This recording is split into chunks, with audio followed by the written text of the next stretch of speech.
Hey, I'm Chris from DSX Machina, and I am here with... Dave from Rampant Wolf Games.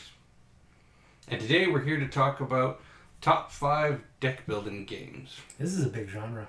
It is a big genre, and I found it kind of hard to narrow it down, so I was just like, you know what? I don't care what anybody thinks. These are my 5. Well, these are my top 5. Well, obviously this is your top 5. These are my top 5, but I'm not saying that if it's not on the list, the game is bad, because No. we're only limited to 5. I'm saying that because people will get very bent out of shape because of a couple of things missing on my list. Mm-hmm. And also things like, say, Sentinels of the Multiverse is not deck building, it's a deck management, so it doesn't count. Although it has very similar... I'm gonna take you off. Yeah, no, it's not. I'm not including it in my list.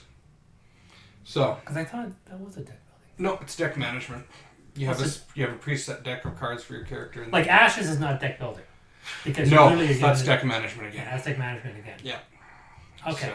So. All right. All right.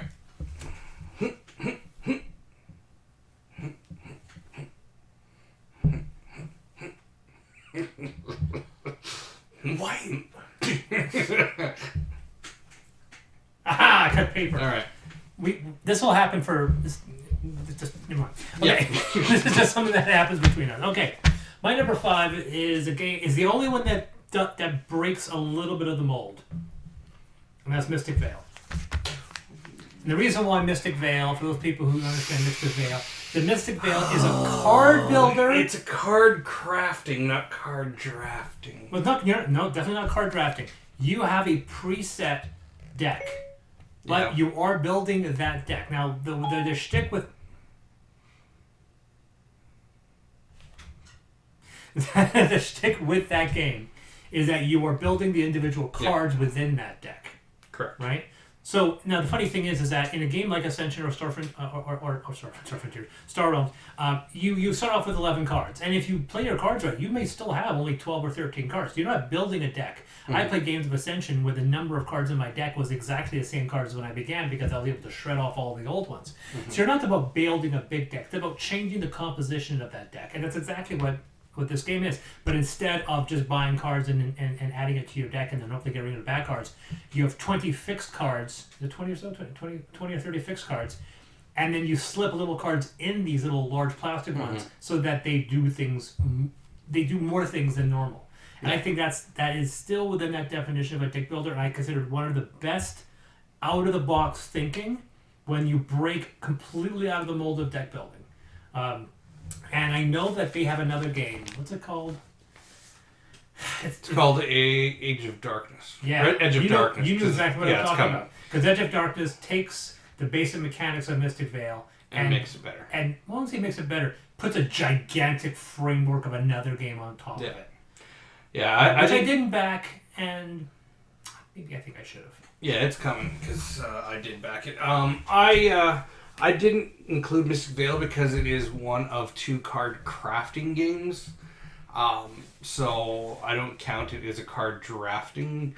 Well, don't confuse deck building with card drafting. When someone says card drafting, I'm thinking of literally the deck building. Yeah. Sorry, yeah. But yeah, so that I think they actually have cornered a niche genre because it's a very unique. Yeah. I mean, if anybody tries to do something like that, it's just going to be like, oh, you're ripping off. Yeah, you're ripping off. And yeah, exactly. So, now, do I want to see them make more games with this kind of thing? Yes, because it's a good system. But yeah, absolutely. I love the system. It's not on the cheap side because you got to sleeve a lot of plastic. And it's a dangerous game in the sense if you live in any of the warmer areas of the world and you have it, like, say, in your car, you can actually warp your decks. It's dangerous. It is. Wow, man. They actually have like notices, and you can actually do a Google search, and you'll find people just crying about the fact that their Mystic Vale decks have all warped because they left them in their car and it was hot. What's your 5? All right, number 5 is oldie as far as I'm concerned. I think it was the Dominion Killer as far as I remember. What? And that was Ascension. Oh, I thought this would be much higher on your list. Nope. You're right. Yeah, I'm pretty sure it was the Dominion Killer, and it's But it also isn't something you really hear about much anymore. It's kind of gone quiet, but they still keep putting out more and more content for it. Because I mean, they're in their 5th year, I think it is, or 6th year. Really? Yeah, because my only issue with that series is just there's so much Ascension. Oh yeah, I have 4 of the collector edition, those tins right there. Yeah, and then I have. Which had a mirror, show mirror. Like yeah. Then I've got 2 more boxes of it because the wife loves it. So. Yeah, she loves it. Yeah, she loves to destroy people with Ascension. She's like, do you want to play Ascension? It's like, don't do it. She's the succubus. She is. She just you like, want to come play Ascension with me. Die. And she's like, all right. I like the game. I feel that I like the core of the game. I like some of the cards that got added in. I'm not a huge fan of the level of additional complexity that got added in with later ones. Yeah. Some of them got really... It becomes crazy random and things just go off. It's a game where you don't know where things are going to go. And no, it's you really crazy. don't. On the core set, there are strategies you can play off of. Yeah. Very reliable strategies. But I kind of like that, though, with the expansions, not knowing where it's going to go, because we played Dreamscape the other day, and a card I had to reread the card several times because I'm just like, really? It allowed you to destroy every other player's constructs. All of them. And it's not like a one-shot, it keeps getting shuffled back into your deck, and it keeps coming back out. Wow. And I'm just like, oh my god, that is so overpowered because I decimated I finally won a game against her because she had all the constructs, and I'm just like, I definitely do heavy constructs, but that being said, the one card that I hated was a 10-point monster. It simply said, wipe out the entire pool, which means like the game ends now. Yeah. And I'm like, why? Like, yeah. Why do that? Like, why put that in the card? Why like, oh, if anyone gets that 10-point monster, that ends the game. Yep. Exactly. Yeah, so there are some of those ones. But some of those 10-point monsters are meant to be like the ultimate bad of the game. Like, yeah, they're a classic 7-point, 8-point monsters. But yeah, like, get them, what's the one from Core Ascension? What the heck is the name of it? I can't remember the name of it. I just know... It's like a playoff of the devil, if I remember. Yeah.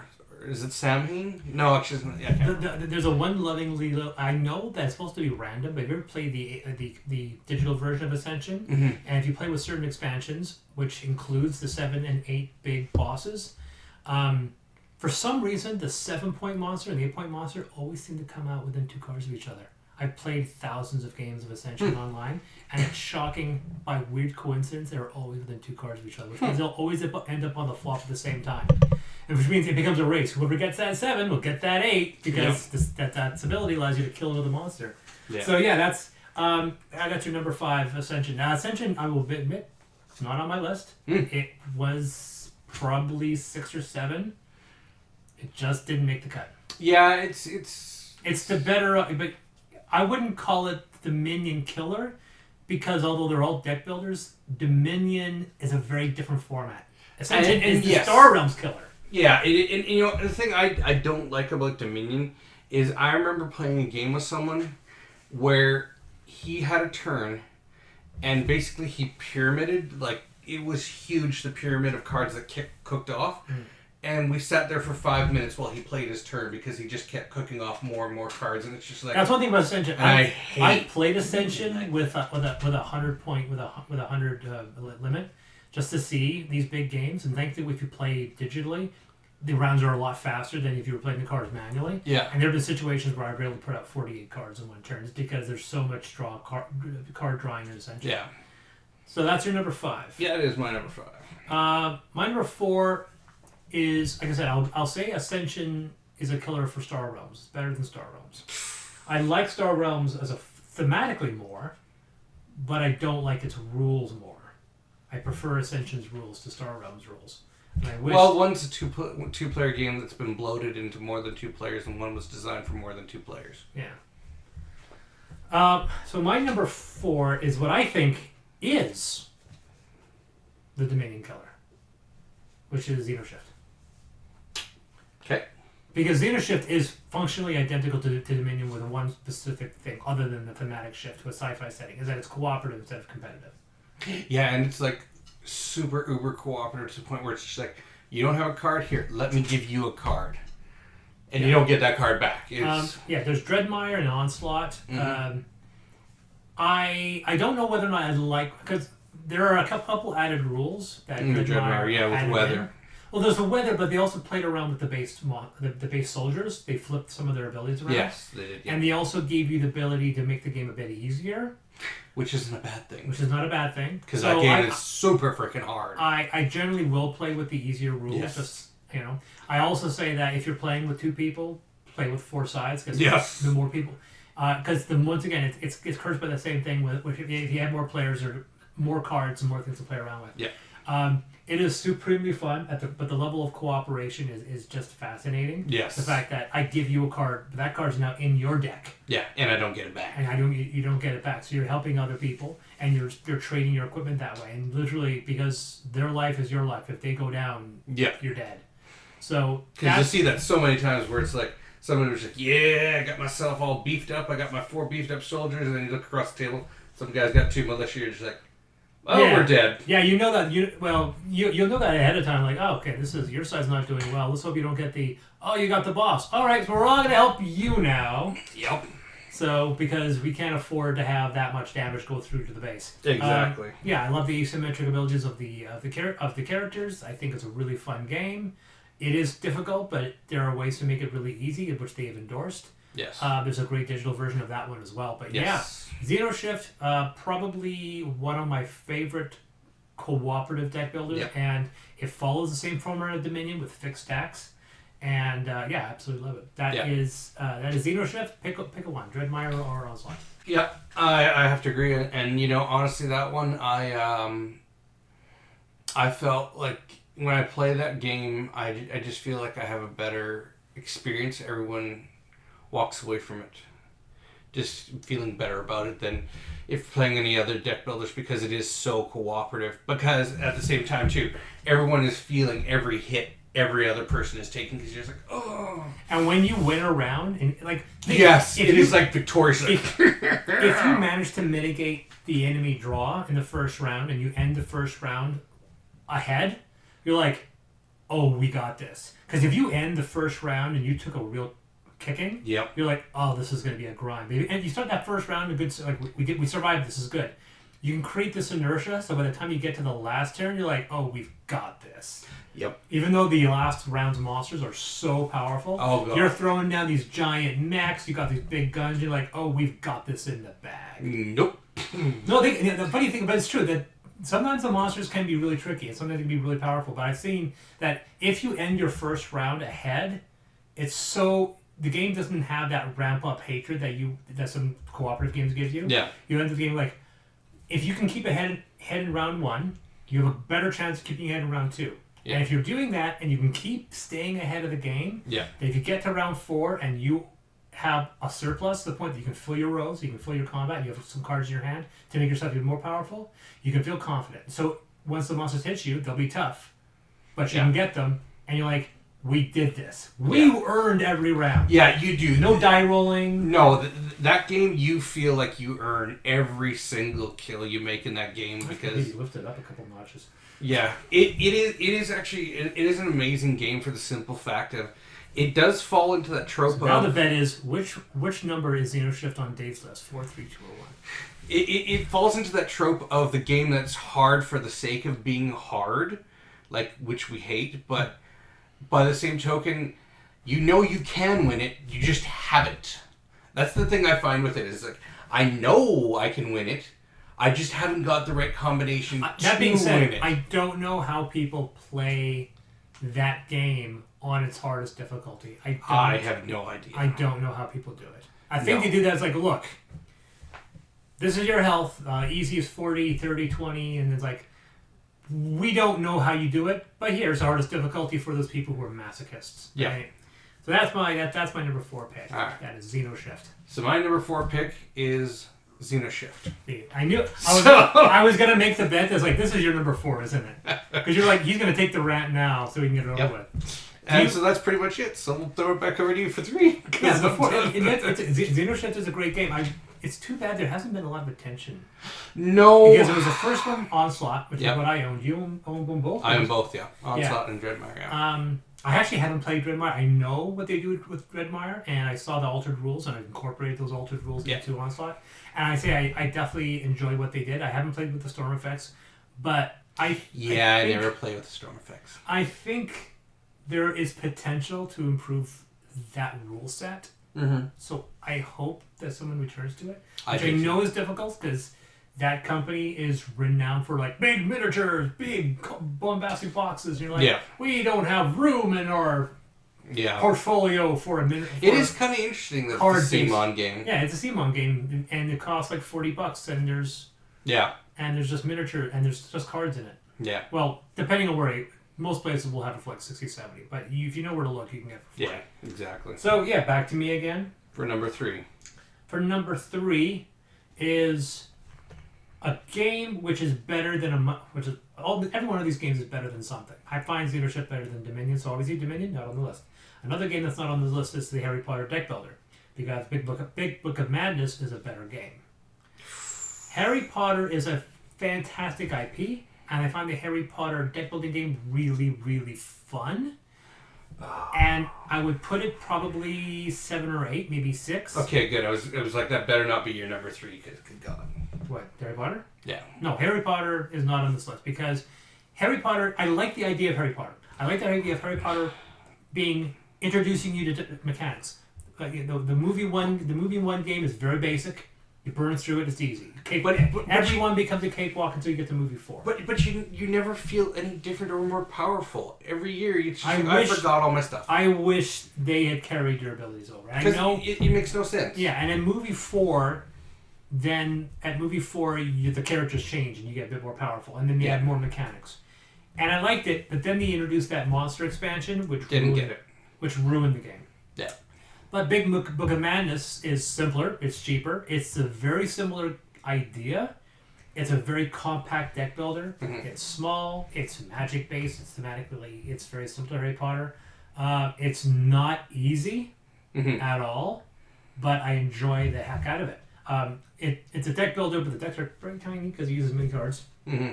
I love the effect of opening your spellbook and not knowing what's going to hit you. It's a nice compact book. It's super fun. It's cooperative again. There's a running little theme here. But I've got nothing else to say. It's Big Book of Madness. You own it. You're the one who was... Yeah, I don't know if it got culled recently. Or not. Maybe I told you about it and you didn't know about it. No, I haven't. I think it got culled recently. Well, that's surprising. I will say that, like I said, it's a good game. 4-player game? Yeah. Yeah.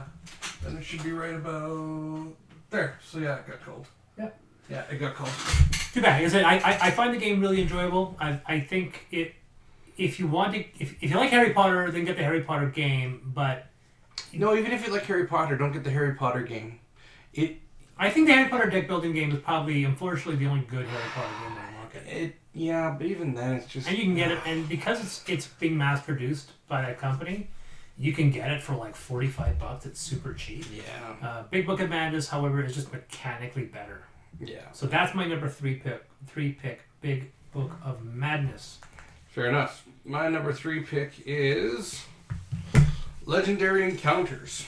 Now, I say Legendary Encounters because really you can go with Legendary Encounters Aliens, Legendary Encounters Predator, Legendary Encounters Firefly, Legendary Encounters Showdown in Little Tokyo. The only caveat... Big Trouble in Little Tokyo. Showdown in Little Tokyo? Like... Wow, one's a really big. Well, like they made a Legendary Encounters game from a really obscure Dolph Lundgren Brandon Lee movie. Yeah, I'm thinking I gotta buy this right now. They are doing deep cuts on that. The only problem I have with the Legendary Encounters games, and this is so obviously Legendary is not going to be on your list because Legendary is not the same game. Legendary versus Legendary Encounters is not the same game. And I'll tell you why. Yes, I know, but I'm saying that you have often said, and I will agree with you, that Legendary Encounters is a better game than Legendary, which is the reason why Legendary won't be on your list now. Correct. And that is because Legendary is not cooperative. It may say it is, but it's not. It can be. You can ignore the points, so the people you... Yeah, but it's... Will Wheaton did that. He's like, we're ignoring... Yeah, but even then, it still just doesn't have the same feel. There's not as much cooperation. There's literally, like, because in encounters, there's literally cards that say cooperate. Yeah. So you can play them, and it helps somebody else. There's no way you can... You other than mutually wanting to kill creatures, there's nothing you can do to team up with another player. No, exactly. And that's why Legendary got culled. Really? You called it? Yeah, it's called. But Legendary encounters... any of them in the series. The only caveat... Oh, there's even there's actually even X-Files just recently. As well now has been added. The only caveat for this game that makes it suck a little bit is the artwork. Oh my god. Well, the Firefly one is bad. I didn't think the Alien was that bad. No, the Alien isn't that bad. But the artwork also for Big Trouble in Little Chinatown is bad. Big Trouble in Little China. I'm gonna literally... Yes, Big Trouble in Little China. It's right there. Big Trouble in Little China. Yeah. Yeah. So yeah, the artwork sucks. And I don't know why they can just do screen grabs. Upper Deck, just do screen grabs. But anyways, whatever. Otherwise, it is... Hey, what does that mean? Oh, Sonia, hell of boiling oil. You're kidding. Yeah, let's just keep out. Yeah. Yeah, I know that film a bit too well. Yeah. So, that... I would almost argue that maybe it beats out Xenoshift. Xenoshift beats it out just because at least Xenoshift, the art. Xenoshift's art's pretty good. Yeah. So, but I still... It's a little repetitive. Yeah. Because there's only like 12 types of cards in that game. Yeah. I'm being facetious. Yeah. Unless you have everything, in which case you have millions and millions of cards. Because trust me, I have millions of cards. Now that I have both. But yeah, it is a great cooperative experience. If you had to then point out, though, if you had to pick one of those games, it would be Alien, wouldn't it? Yeah, it would be Aliens. Yeah, because it has the artwork. I love the fact that you place the cards down. Mm-hmm. You don't know what it is. You have to scan them to reveal what they are, and they're kind of approaching. Yeah. You know me. I love that Alien franchise. Yep. It is my favorite franchise in the whole wild world. And then they throw in the expansion to make it harder. Because you need that. Where someone can end up playing the Alien Queen, and it's just like, yeah, I know. Yeah, but at the heart of the game, it's cooperative. Yeah, yeah. The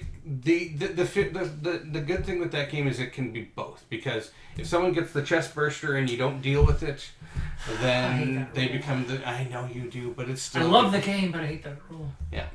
So that is my number 3 Legendary Encounters. The series will go with Aliens as the... There's Alien. There's an Aliens expansion for it as well. No, it's all in one. No, there's a Legendary expansion for Aliens. Yeah, that includes the Queen, but it's all the movies are in one box. Yeah, the movies are in one box, but there's an expansion for it. Correct. So my number 2. My number 2 pick is Legendary Encounter Alien. So off to you for 2. Like I said, it's a good game. I mean, I have Legendary. Yeah. I love Legendary. The Legendary Alien is simply a better... I name-checked that one specifically. Yeah. So that is my favorite of those. I actually haven't played the other ones, but I have seen the artwork for Firefly, and it's awful. Yeah. I like the Alien, which is weird, too, because I own Legendary, and we haven't played enough to get a lot of mileage out of it, I haven't bit the bullet to buy Alien yet, even though it's a game I would rather play. Yeah. So it's one of those situations where I know if I get Legendary Encounter Alien, it will be the deck building cooperative game that I will always play, and then Marvel Legendary will never get played, and then it gets culled, which is exactly what happened.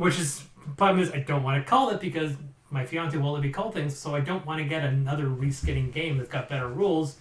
So I was like, I'm gonna bite the bullet on this eventually, but I just haven't yet. So anyway, on to you 2. All right, number 2. I'm gonna go with the series, and while one of them is better than the rest, and that is Clank.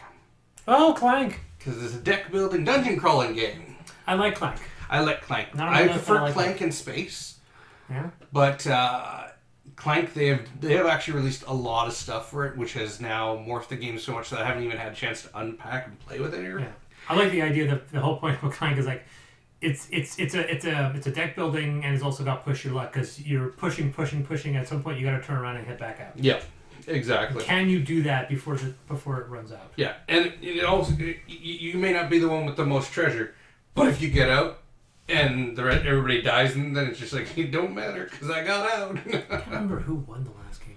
My fiance. I can't remember. I think I did. I think I won the game. I think she got trapped. Yeah, and that was actually the funny thing with that game is it has 3 mechanics in that one. Yeah. It has bag building, deck building, dungeon crawling. Yeah. It's actually instead of being a messy hodgepodge, it actually works out quite well. No, it's a pretty balanced system. Yeah. So oddly enough, it's not on my list. It's in my top 10. Yeah. But it's not in my top 5. That's unfortunate. So you know it's on my number 1. Yeah.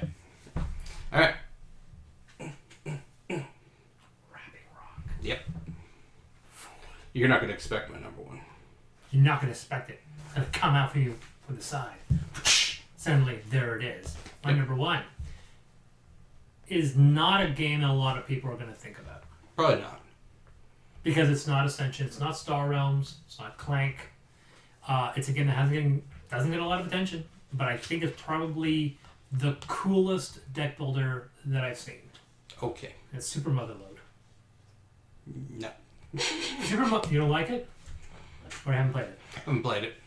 So Super Motherload combines that with Dig Dug. Ah. So you Oh yeah, I think you've told me about it. Yeah. You have this wonderful little board, and you have these tokens, and you are digging by placing down little tokens, and depending on the cards that you put down, you are digging, and as you cover up spaces, you pick up that treasure, and then you can spend that treasure to buy other cards, or you can get other abilities. And then everyone's just digging around together, and just digging around each other, and you're digging through other people's areas, and you're trying to, and then you keep on adding more boards as you dig further down, and get lower down, and you uncover alien artifacts and so forth. And the deck building is very, very minor, because you start off with like a handful of cards, and those handful of cards are always useful. It's one of the few games where your core cards are absolutely important, and they will always be useful. You can never shred cards in this game, because you only start with like 8 cards.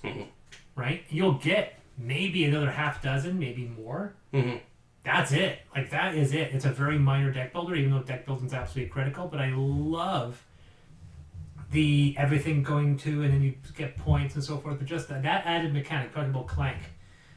The idea of playing with the whole idea of laying down little long pieces of card that indicates that you've dug down and you're moving around and you're all digging around each other. It's super fun. I think it's super fun. I think the art style is really, really good. I love the illustrations on each of the little dig characters. Some of them are like bird people and stuff like that. It is so much fun. It's a fast game. I like it a lot. It's I think it deserves a lot of love. I think it's underappreciated. That is Super Motherload. Cool. Your one's going to be like this big popular game. I don't know if it's popular, but it is a big game. Yeah. And that's partially because who it's backed by. And that's D&D. Oh! So this is Dragonfire. Yeah. I love it. It's dungeon crawl meets deck builder again. But I just love the way it's implemented. I love the quality of the components because they're literally plasticized cards. So you don't even need to sleeve them. Yeah, well, that's money for you. Shadowrun Crossfire did something better with the system, but the components they fell apart on. The base game had plasticized cards. The expansions were paper. Or card stock. Card stock, yeah. It's weird. But yeah, so the only other game I've seen that's done something like that was Tyrants